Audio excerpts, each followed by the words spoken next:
Bismillahirrahmanirrahim. Assalamualaikum warahmatullahi wabarakatuh. Al-Fatihah ila ruhi sayyidina habibina syafi'ina Rasulillah Muhammad bin Abdullah sallallahu alaihi wa ala alihi wa ashabihi wa azwajihi wa dhurriyyatihi la ya'lamu al jannah wa yaqulu bi asrarihim wa anwarihim wa anumihim min afwatin barakatin fid din wal dunya wal akhirah wa ja'aluna min hisbihim ويرزقنا محبتهم ويتوفنا على ملتهم ويعشرنا في زمرتهم بالعافية وسلامة وفضل الكتاب السيد أبو عبد الله محمد يوسف السنوسي سمعنا سيد الشرها ومحمد الدسوقي سمع إلى حضرة الوالد عبد الله بن محسن العطار نفعنا الله بهم ورمهم لهم الفاتحة. أعوذ بالله من الشيطان الرجيم. بسم الله الرحمن الرحيم. الحمد لله رب العالمين الرحمن الرحيم مالك يوم الدين إياك نعبد وإياك نستعين اهدنا الصراط المستقيم صراط الذين أنعمت عليهم غير المغضوب عليهم ولا الضالين آمين. بسم الله الرحمن الرحيم. نويت التعلم والتعليم والتذكر والتذكير والنفع والانتفاع والإفادة والاستفادة والحث على التمسك بكتاب الله سنة رسول الله صلى الله عليه وسلم والدعاء إلى الهدى الدلالة على الخير ابتغاء مرضاته وقربه وثوابه حسن الخاتمة واللطف والعافية صلاح العاقبة. Bismillahirrahmanirrahim. Alhamdulillahirabbil alamin. Wassalatu wassalamu ala asyrafil anbiya'il mursalin sayyidina wa habibina wa syafi'ina wa maulana Muhammadin wa ala alihi wa sahbihi ajma'in. Amma ba'du. Qala musanniful kitab rahimahullah nafa'ana bihi wa bi ulumihi fid dharain. Allahumma aftah qulubana futuhal arifin bi hikmatika wa asr alaina bi rahmatika ya arhamar rahimin.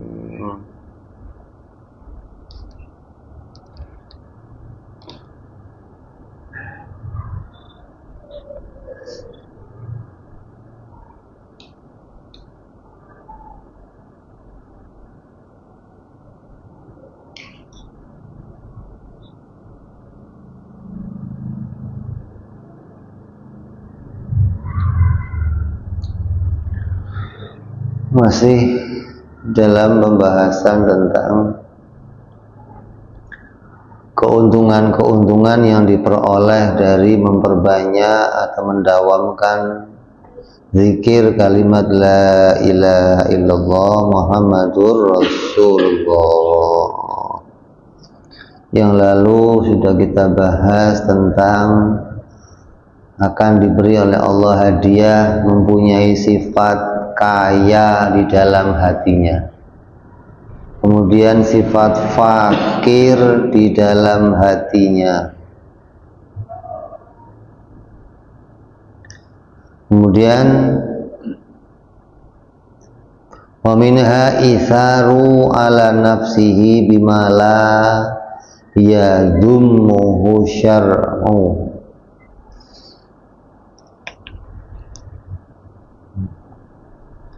Di antara sifat lagi yang akan diperoleh adalah memprioritaskan orang lain daripada dirinya sendiri dengan hal yang tidak dicela oleh syariah.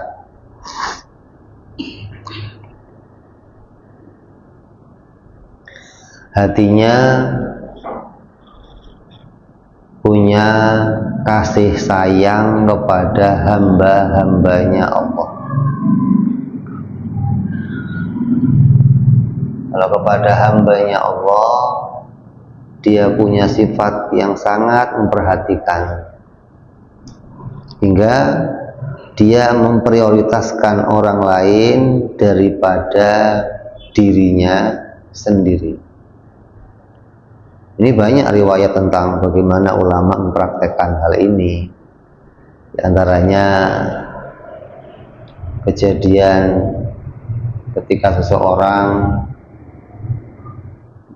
semua dalam keadaan membutuhkan air, masing-masing butuh kepada air, maka dia merasa yang lain lebih butuh daripada saya, maka dia mendahulukan orang lain untuk minum. Begitupun orang lain, si kawannya mendahulukan yang lainnya daripada dirinya. Jadi ketika itu satu gelas itu diputar tapi nggak ada yang minum. Udah ente duluan. Enggak, kamu dulu lebih butuh. Kamu lebih parah daripada saya. Enggak, kamu yang lebih butuh. Terus muter begitu. Sampai akhirnya mereka semua mati, airnya belum diminum. Jadi seseorang menganggap bahwa kehidupan orang lain lebih penting daripada dirinya. Ya, dia memprioritaskan orang lain, nolong orang lain, mendahulukan orang lain. Hati yang seperti ini sudah langka di zaman sekarang. Zaman sekarang isinya hatinya orang memedulikan dirinya sendiri, orang lain belakangan. Yang penting saya duluan. Jadi ini hadiah dari Allah. Kenapa? Karena dia menjadi hamba yang menjadi kekasihnya Allah, yang mana Allah menampakkan sifat kasih sayang kepada hamba-hambanya. Gak hanya kepada manusia, kadang kepada hewan. Mereka punya kasih sayang luar biasa. Cerita bagaimana seorang imam rela merawat anjing.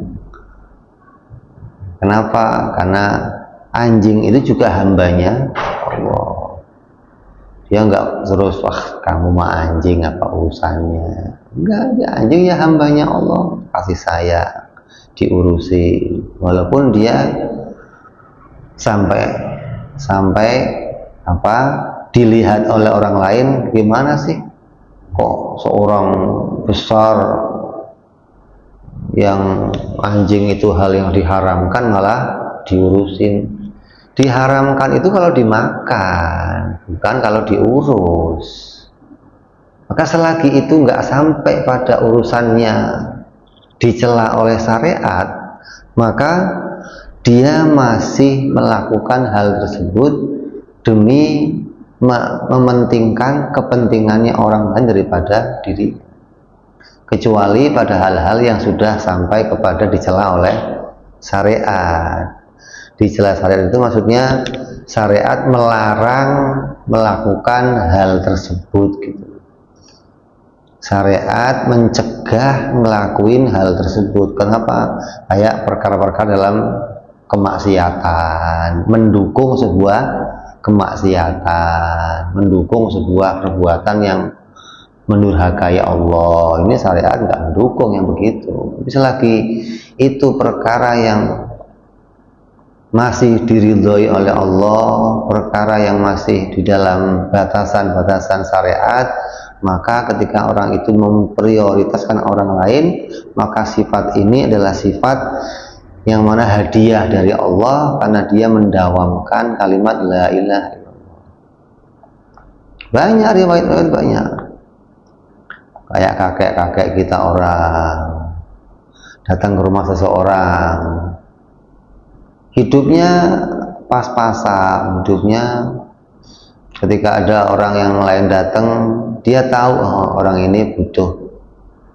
Sarung yang dia pakai dicopot, dia ini jual untuk kebutuhan. Kalau kita tidak diberi oleh Allah hati kasih sayang seperti ini, nggak bisa hatinya untuk mendahulukan, nggak bisa.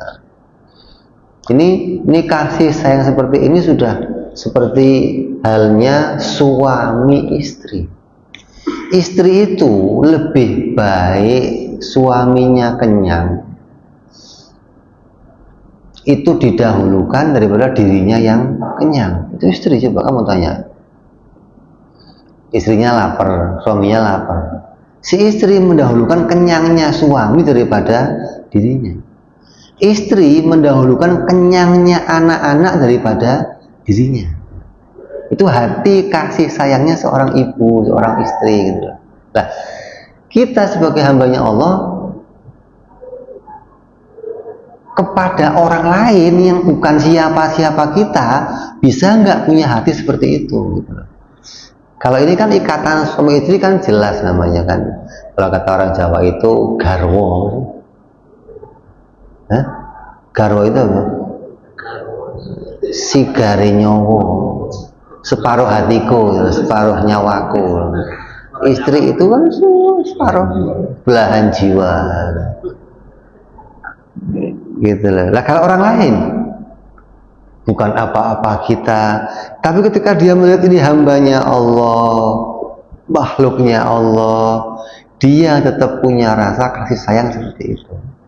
Ini hadiah dari Allah ketika seseorang itu sampai hatinya diberikan kelembutan, diberikan nilai kasih sayang. Ini dilembekkan oleh Allah, barokahnya mendawamkan la ilaha. Kalau enggak, ente ngantri saja maunya paling dulu. Kok ada orang nyela? Lu ngantri dari tadi lu main nyela aja. Ngantri aja, apalagi urusan hidup mati. Ini yang nggak hidup mati, urusan ngantri aja.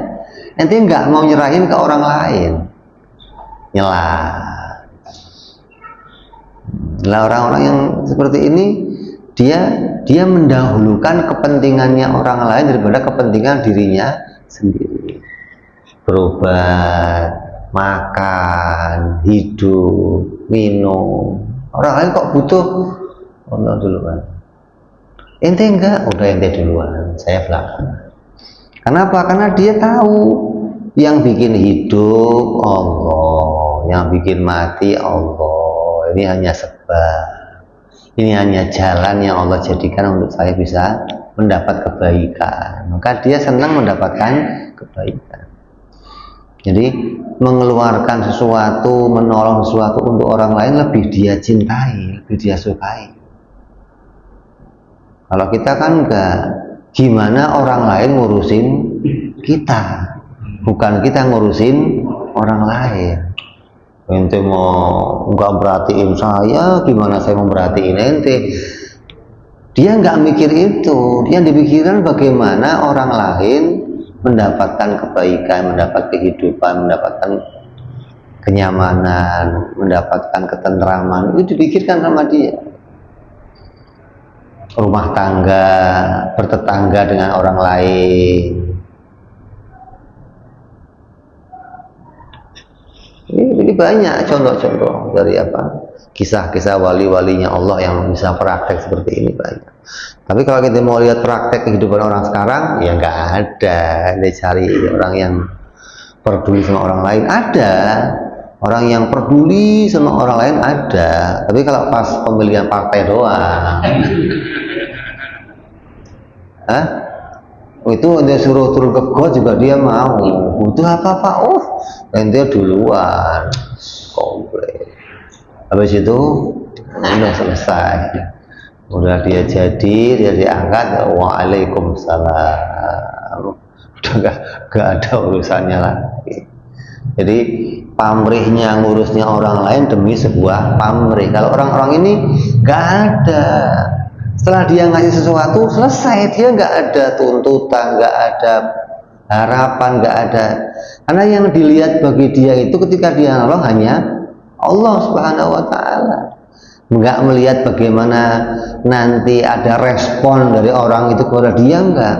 Dia betul-betul mendahulukan orang lain ya karena Allah, bukan karena tendensi sesuatu. Orang sekarang kan enggak, judulnya aja enggak ada makan siang gratis. Mau ada makan gratis enggak ada. Kalau ente mau dapat sesuatu, ente harus ngasih sesuatu. Itu fair kata dia. Ini dunia. Bagi dia nggak ada begitu, nggak ada. Ini contohnya suami istri. Ini contohnya, makanya ada namanya mahabbah, ada namanya mawaddah. Mahabbah itu masih hanya sekedar cinta. Tapi kalau mawaddah ini sudah di atasnya cinta, udah jadi kekasih hati, bukan sekedar mencintai lagi. Itu namanya mawaddah. Makanya suami istri kalau itu ada perkawinan doanya apa? Samawa, sakinah, mawaddah, warahmah. Bukan mahabbah lagi, tapi mawaddah. Itu hadiah dari Allah ketika orang itu mendawamkan kalimat la ilaha illallah.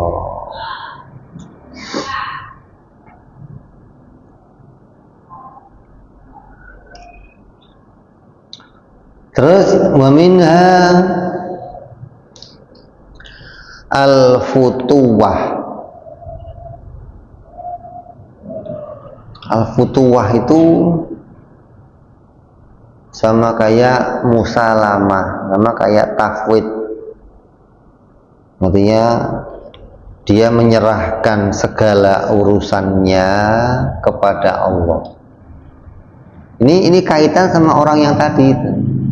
Orang yang memprioritaskan orang lain duluan, hasilnya apa? Dia menyerahkannya kepada Allah. Kayak, ini bagian saya buat kamu. Lah kamu bagaimana? Nanti Allah yang urus. Gitu loh. Kayak contohnya ketika Rasulullah SAW mau mengadakan peperangan, butuh biaya. Masing-masing sahabat berlomba-lomba untuk ngasih biaya peperangan, membantu biaya perang kepada Rasulullah. Sayyidina Umar ngomong, sekarang kali ini saya akan lebih baik daripada Sayyidina Abu Bakar. Kemarin dia kalah terus sama Sayyidina Abu Bakar. Sayyidina Umar bawa separuh hartanya, apa seperti apa, 3/4 hartanya dibawa ke Rasulullah. Rasulullah ngomong, ini banyak banget Umar. Ya, di rumah masih ada ya Rasulullah. Udah saya pisahkan untuk keluarga saya. Udah, yang terakhir datang Abu Bakar. Semua hartanya dibawa. Kata Rasulullah, Abu Bakar ini banyak. Iya, di rumah masih ada. Semua saya bawa ya Rasulullah. Gak boleh begitu. Di rumah bagaimana? Di rumah udah saya tinggalin siapa? Allah dan Rasul. Coba. Yang di rumah nanti Allah yang urus ya Rasulullah. Ini untuk perangan. Itu orang yang punya futuwah. Gitu loh. Jadi orang yang mendahulukan kepentingannya orang lain, lah urusan dirinya Allah nanti yang urus. Ini jangan mikirin saya, udah. Yang penting ente rapi, ente beres, ente. Jangan ada orang begitu sekarang, nggak ada. Itu mental kenabian yang begitu yang bisa. Hah? Mentalnya nabi, mentalnya wali, nggak bisa. Orang-orang yang betul jadi kekasihnya Allah baru bisa punya mental begitu. Kalau enggak, di otaknya ini mesti ada kepentingan. Di otaknya masih ada gimana saya punya hasil, punya nilai, punya. Ini diantara contoh-contohnya begitu. Al-futuwah wahiyya ad-dajafi an mutalabatil khalqi bil ihsani ilaihi. Menjauhkan diri dari menuntut makhluk lain berbuat baik kepada dirinya. Nggak pernah nuntut timbal balik gitu loh. Nggak pernah nuntut saya dapat apa. Kalau saya ngelakuin ini saya dapat apa, itu nggak pernah ada. Di pikirannya nggak pernah ada. Kalau kita kan nggak, itu duluan mesti. Apalagi ahli politik, orang-orang. Setiap dia mau ngelakuin sesuatu yang dipikirkan konsekuensinya. Ini kira-kira paling enggak kalau dia nggak dapat materi, dapat apa, dia dapat nama, dapat masyhur, dapat dipuji orang, ada yang dia dapat gitu loh. Dia ada kepentingan yang kembali kepada dirinya. Ini orang-orang yang begini udah nggak ada. Yang kayak dia ini orang-orang yang cari muka di hadapan Allah, gitu loh. Cari mukanya sama Allah. Kalau orang lain cari muka sama manusia, gimana dia mendapat sesuatu dari manusia, entah itu pujian manusia, penghargaan manusia, dibesarkan manusia. Kalau ini orang kayak dia hanya punya cari muka sama Allah. Gimana nanti Allah yang ngasih perhatian sama dia? Dia nggak butuh perhatian orang lain, nggak butuh. Namanya futuwah. Walau ahsana ilaihim la alimahu bi anna ihsanahu ilaihim wa isa'atahum ilaihi kullun dzalika makhlukun lahu ta'ala. Bila ia berbuat baik kepada mereka, niscaya ia meyakini bahwa kebaikannya kepada mereka dan kejahatan mereka kepada dirinya semuanya adalah makhluknya Allah.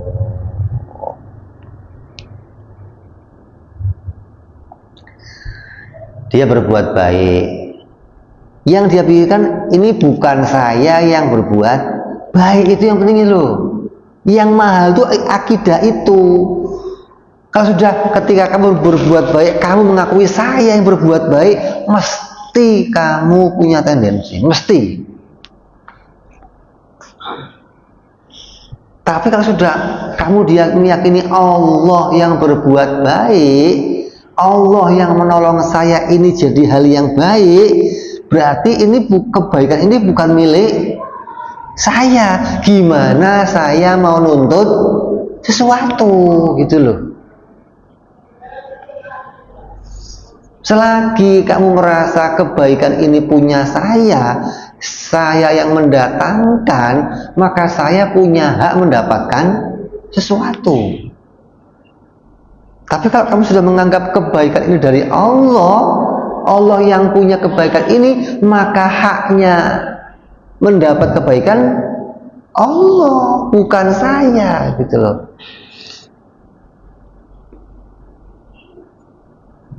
Ente jahit sarungnya orang, selesai jahit, yang kamu tunggu apa? Bayaran. Kenapa? Hah?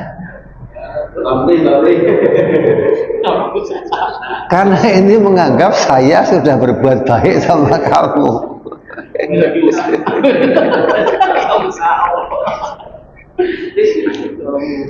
Maka pantas kalau kamu ngasih kebaikan sama saya. Tapi kalau di hati kamu ini Allah yang bikin baik, ente malu mau minta kebaikan gitu loh. Bagi mereka ini malu, mau nuntut, malu.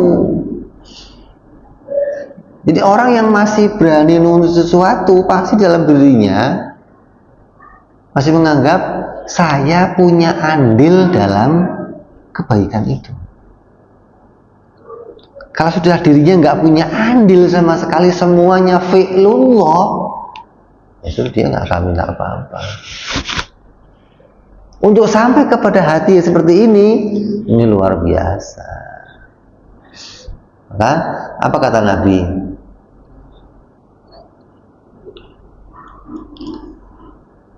Aku diutus kepada kalian tidak untuk menerima upah.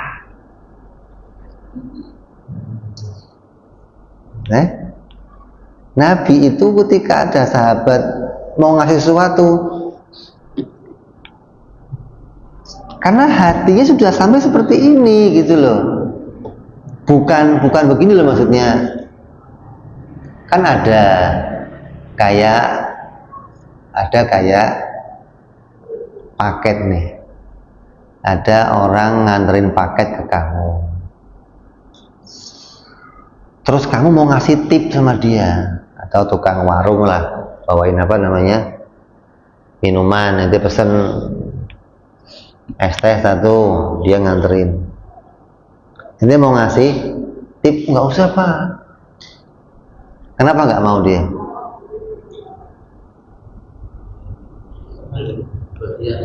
Hah? Udah ditanggung sama. Lah, sudah ada yang ngasih. Coba mental ini seperti itu nggak kira-kira? Coba, Tambahan banyak. Coba ini. Orang-orang ini apakah seperti itu? Saya udah dikasih sama Allah.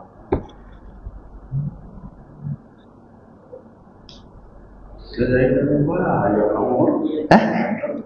dengan bayar.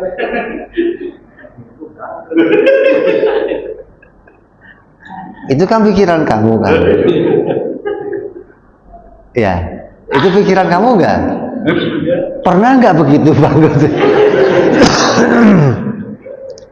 Kan belum pernah praktek itu kan? Coba. Itu kalkulasi matematika kamu, karena kamu ahli ekonomi gitu. Kamu bukan ahlilah. Bukan ahlilah, nggak ada ekonomi, nggak ada yang begitu gitu. Dan mentalnya bukan kayak pegawai tadi.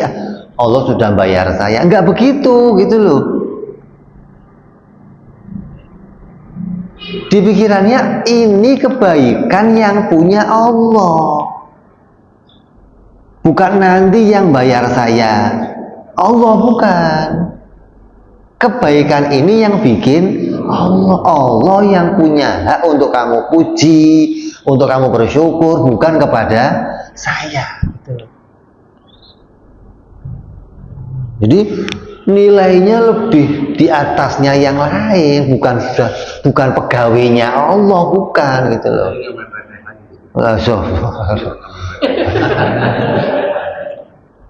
Ini sudah bukan ahli ekonomi, udah bukan. Dia udah nggak ada hitung-hitungan hasil bagi dia.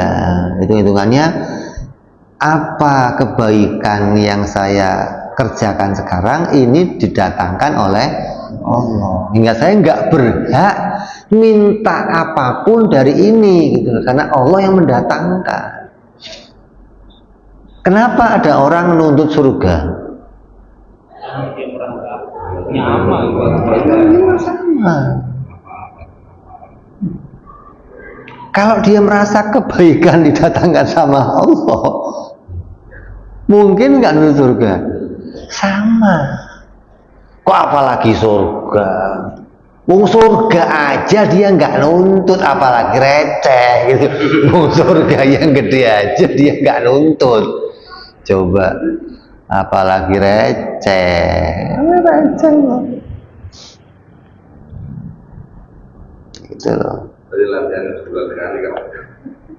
Hah? Latihan sebulan sekali. Iya, coba satu hari, pokoknya free gitu coba. Tiap hari Jumat free gitu coba. Nanti ente hitung orang yang datang di Kemis cuma sampai Mas. Kayaknya dikumpulin Jumat pada datang. Kalau dari sekarang apa aja kelas.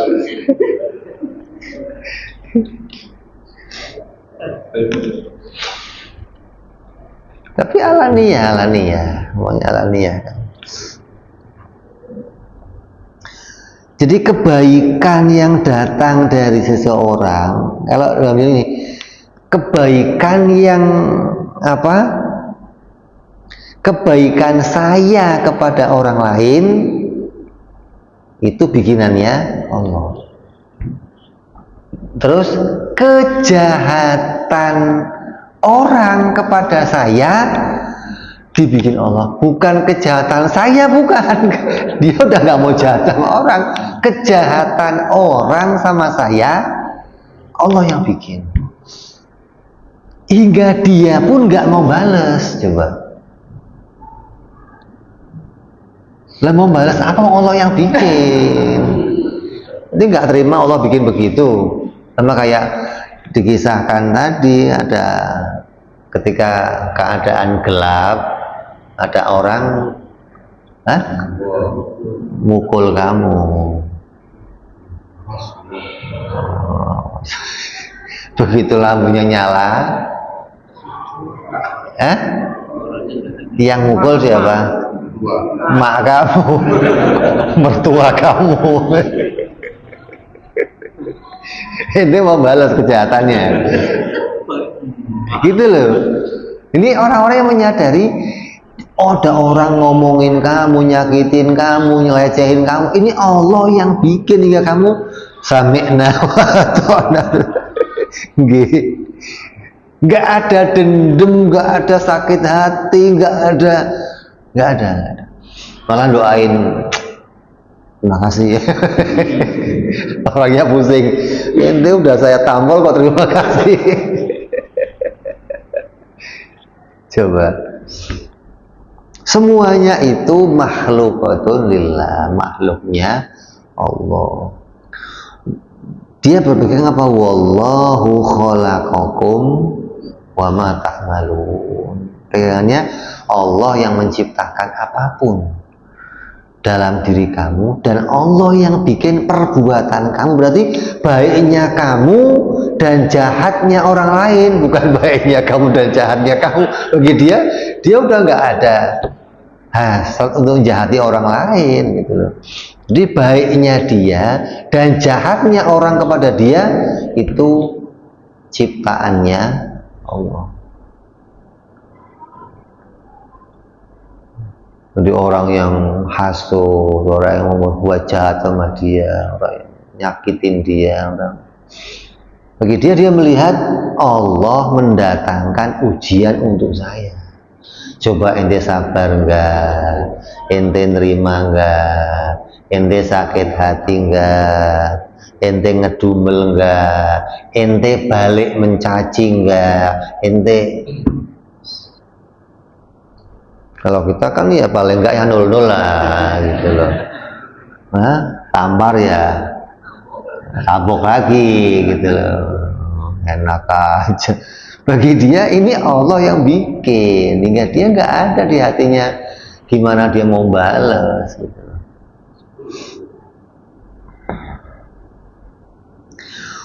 Falam yaro linafsihi ihsanan hatta yatluba alaihi jazaan. Coba.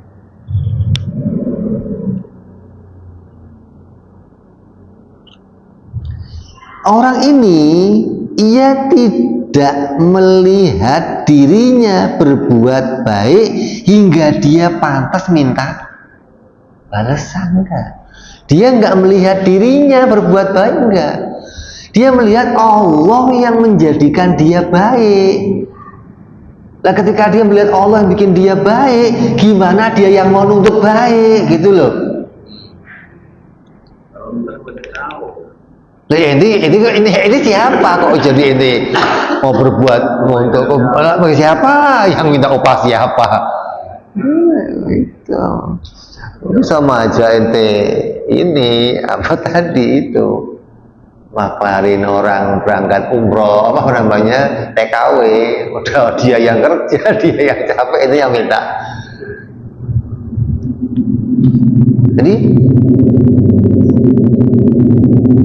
kalau pegawai itu masih menganggap dirinya punya kebaikan, nanti Allah yang bayar gitu kan, umpamanya minim-minimnya masih sebegitu gitu loh.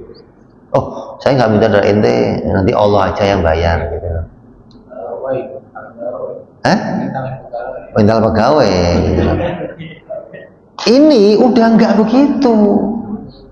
Kebaikan ini Allah yang bikin. Gimana saya mau nuntut kebaikan dari kamu? Ya malu lah. Dia tahu diri gimana. Bukan dia yang punya kebaikan kok, malah dia yang nuntut balasan.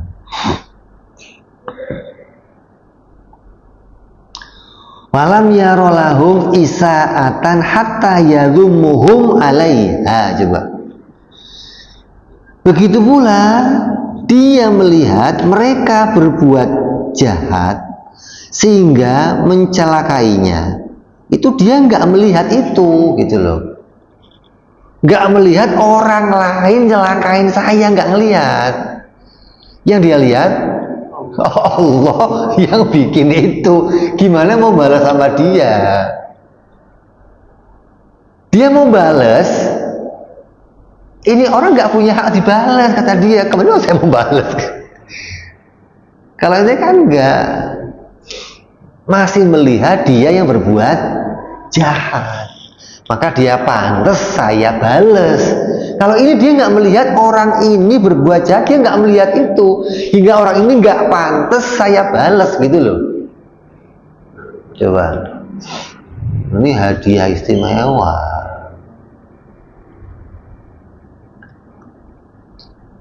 Allahumma illa ayyakuna syar'u waladhi amara bidhammihim au mu'aqobatihim, kecuali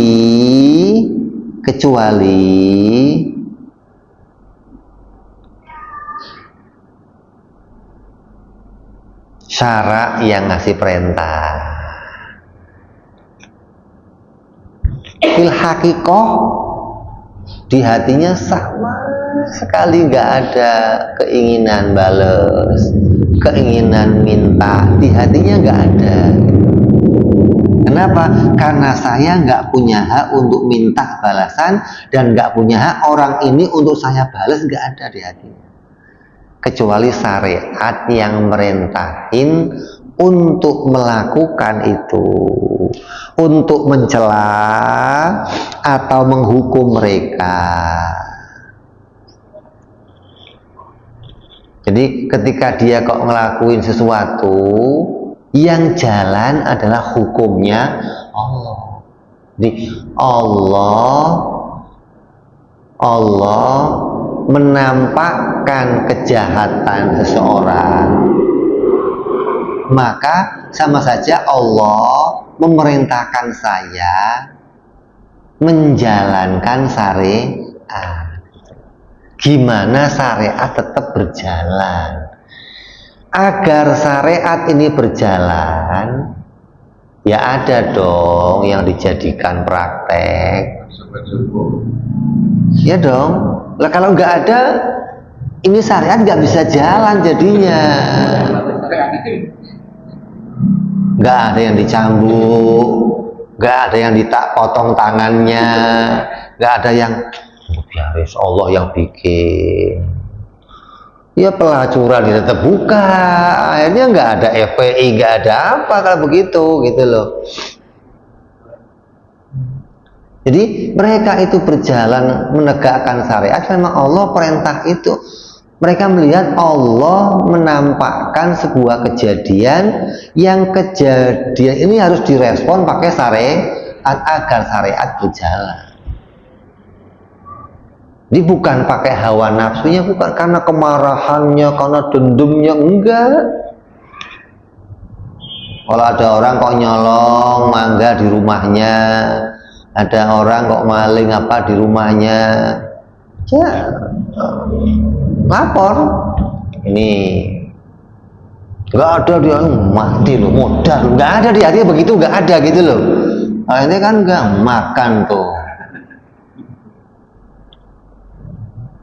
Maka ada orang dia nggak menjahati orang lain, tapi dihitung berdosa seperti menjahati orang lain. Kayak tadi ketika ente lihat ada orang ada orang maling terus dihajar sama masa, makan tuh modal loh. Ente ikut mukul nggak itu? Ente ikut dosa tapi di situ gitu. Tapi senang. Hah? Ente nggak ikut mukul padahal. Hah? Walaupun kamu cuma nonton di TV, kamu nggak di tempat kejadian, nggak apa, cuma begitu lihat, makan tuh, rasain loh. Ente nggak melihat Allah di situ sebagai gimana?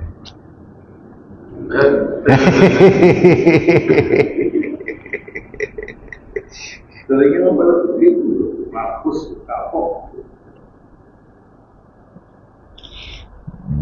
Lah mestinya bagaimana sikapnya? Syariat terus jalan, udah nggak boleh begitu. Itu syariat nggak mengizinkan. Panggil polisi, panggil hukum, apa hukumannya apa? Karena kita nggak melihat pribadinya orang itu yang menjalankan itu, gitu loh. Kita melihat Allah yang menampakkan gimana syariat ini berjalan, bukan hawa nafsu yang jalan, bukan.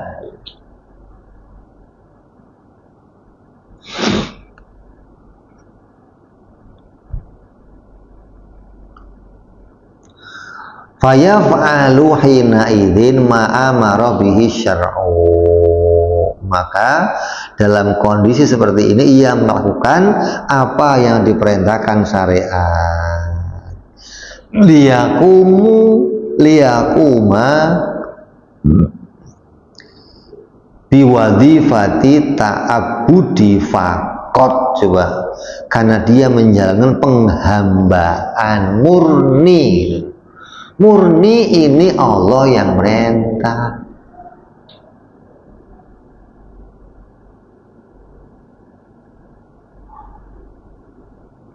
Kalau di negeri-negeri sono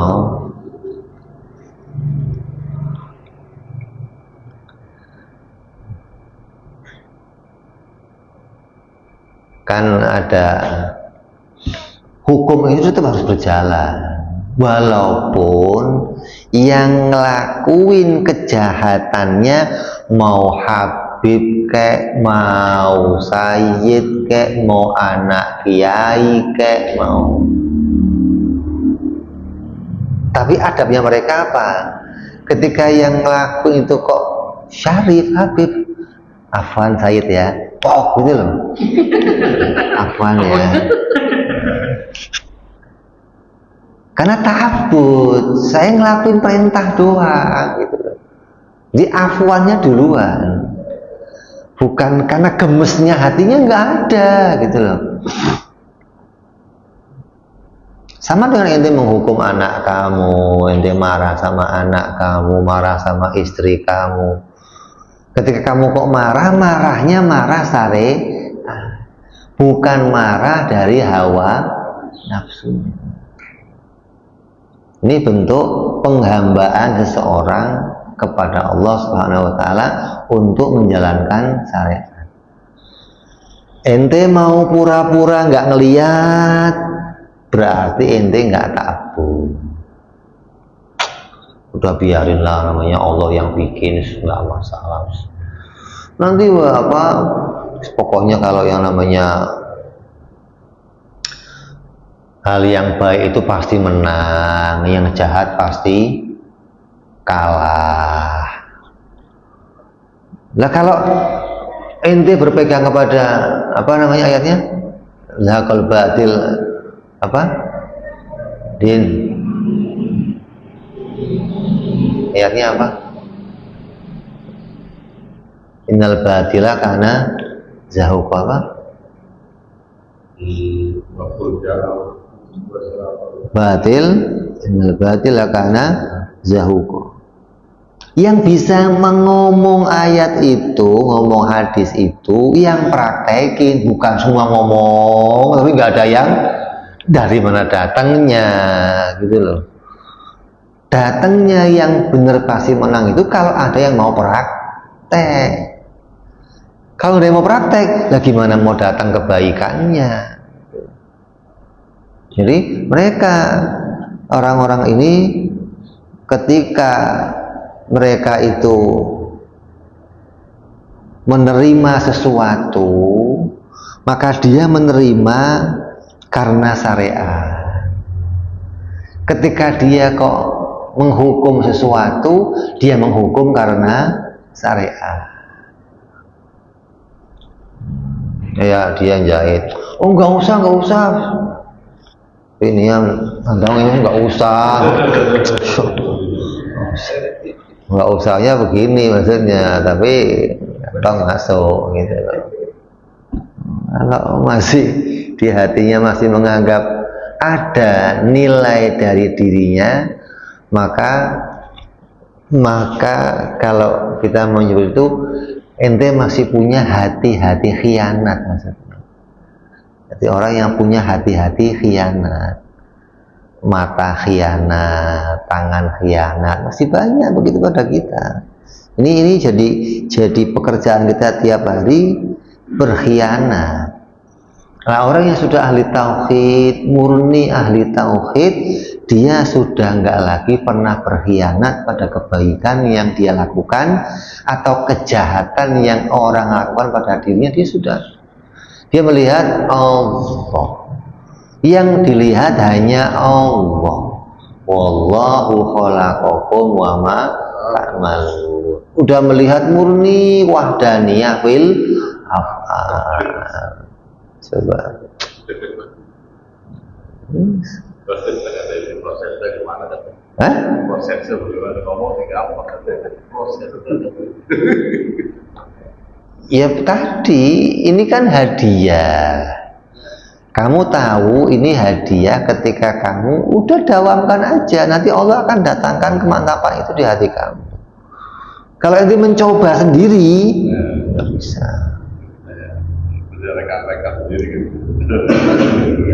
Kayak ente sholat pengen khusyuk sendiri, nggak bisa. Bismillah, nggak bisa. Malah ura-uran. Khusyuk itu hadiah dari Allah gitu loh. Nah ini juga hadiah dari Allah. Ini bisa punya hati yang seperti itu, hadiah dari Allah. Di hati kamu nggak punya kepentingan, nggak punya tendensi, nggak punya. Ya, ini karunia-karunia yang Allah berikan kepada hamba-hambanya Allah yang mendawamkan apa? Kalimat la ilaha illallah. Terus masih banyak lagi, kita akan teruskan yang akan datang insya Allah. Wallahu a'lam bishawab. Wa ila hadratin Nabi. Fatihah.